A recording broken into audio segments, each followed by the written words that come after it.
আমাদের অন্তরের মধ্যে কার ভালোবাসা থাকবে? নবীর ভালোবাসা থাকবে, আল্লাহ রাব্বুল আলামিনের ভালোবাসা থাকবে। যদি আল্লাহ এবং আল্লাহ রাসূলের ভালোবাসা আপনার আমার অন্তরের মধ্যে থাকে, তাহলে আল্লাহ রাব্বুল আলামিন আমাদেরকে জান্নাতে পৌঁছায় দেবেন। বলেন সুবহানাল্লাহ। হযরত বিলাল হাবশী রাদিয়াল্লাহু তাআলা আনহু নবীজিকে ভালোবেসেছিলেন আল্লাহ রাব্বুল আলামিনকে পাওয়ার জন্য। আল্লাহ বিলালের সম্মান আল্লাহ বাড়ায় দিয়েছেন। কেমন সম্মান বাড়ায় দিলেন? সামনে আমরা একটু অগ্রসর হই। হযরত বিলাল হাবশী রাদিয়াল্লাহু তাআলা আনহু মদিনায় চলে আসলেন। কোথায়? মদিনায় চলে আসার পরে আবু বকর বলে, বিলাল।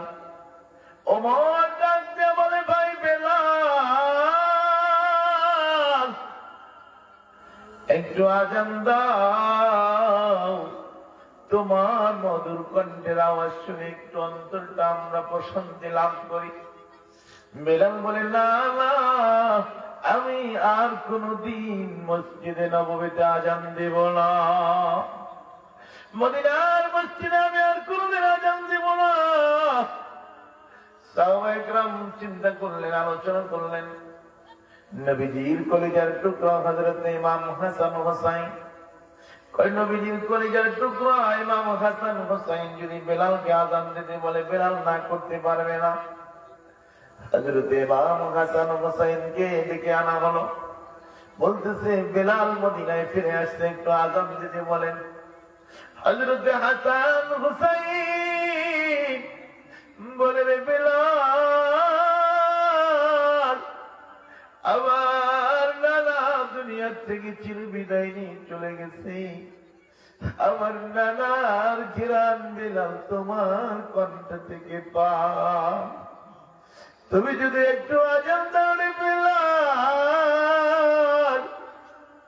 আমার নবীর ভালোবাসা, আমার নানার ভালোবাসা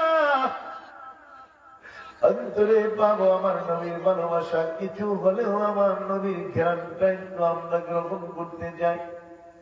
ইমাম হাসান হুসাইন বেলালকে আর ছাড়লেন না।